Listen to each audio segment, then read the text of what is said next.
બાલાવાડ ગામની સ્કૂલની વિઝિટ કરતા અહીં જાણવા મળ્યું કે ખૂબ જર્જરી હાલતમાં સ્કૂલ છે અને સ્કૂલની અંદર પાણી ટપકે છે. આજે બાળકો મધ્યાહન ભોજનના શેડમાં બેસે છે.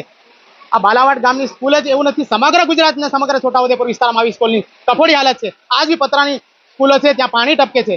ગુજરાતની અંદર મોટા મોટા વાયદાઓ કરવા, મોટા મોટા તૈફાઓ કરવામાં આવે છે. સરકાર બેટી પઢાઓ બેટી ભણાવવાની વાતો થતી હોય છે.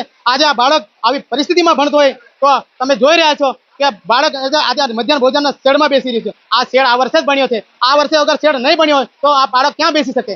આવી પરિસ્થિતિ સમગ્ર છોટાઉદેપુરની સ્કૂલોમાં, આંગણવાડીઓમાં, સમગ્ર શાળાઓમાં આ પરિસ્થિતિ છે. તો મારે કેવું છે કે લાખો કરોડો રૂપિયા અત્યારે ફળવાતા હોય સરકારના ટ્રાયબલ વિસ્તારને, એ રૂપિયા જાય છે ક્યાં? સ્થાનિક લેવલે જે તે વિસ્તારના સરપંચોને પૂછીને તેના આયોજન પ્રમાણે આયોજન મંગાવીને જે આયોજન કરવામાં આવે એ થતા નથી. અહીંયા કમિટી બનાવી, સમિતિ બનાવી, જે લોકો ગ્રાન્ટ યોજનાઓની અંદર સમિતિ બનાવી દીધી, કમિટી બનાવી દીધી, જે લોકો ગામડાઓમાં રહેતા જ નથી એ લોકોને શું ખબર પડે કમિટીમાં રહીને કે આ વિકાસની વાતો હતી કરવાની? આ વિકાસની વાતો સાઈડમાં રહી ગઈ અને ભ્રષ્ટાચારની વાતો ચાલુ થઈ ગઈ છે. આજે રોજ બેરોજ બાલાવાડ પ્રાથમિક શાળા ધોરણ 1 થી 5ની છે. કુલ 4 શિક્ષકોનું મેકમ છે. 98 જેટલી રજીસ્ટર સંખ્યા છે અને આજે 49 આજે બાળકો હાજર છે. એમાં કુલ 3 શિક્ષકો અહીં કામ કરે છે. તેમાં એક શિક્ષકની બદલી થયેલી છે. એમાં ઘણા વખતથી જર્જરિત છે આ ઓરડા. તેમાં એના આચાર્ય દ્વારા ફાઇલ જિલ્લામાં પહોંચાડેલી છે, પરંતુ કંઈ મંજૂર થઈને આવેલ નથી.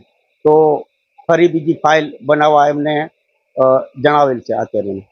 એમાં આ શેડમાં વ્યવસ્થા કરેલી છે એટલે ત્યાં બેસાડતા નથી, પણ વૈકલ્પિક વ્યવસ્થા બીજી શિક્ષક તરીકે ગામમાં બીજી કોઈ વ્યવસ્થા નથી એટલે આ રીતે અહીં મધ્યાહન ભોજનનો શેડ છે એમાં બેસાડીને શિક્ષણ કાર્ય કરાવે છે, એટલે ત્યાં નથી બેસાડતો. હું નારસિંહભાઈ રાઠવા, તાલુકા પ્રાથમિક શિક્ષણાધિકારી, છોટાઉદેપુર.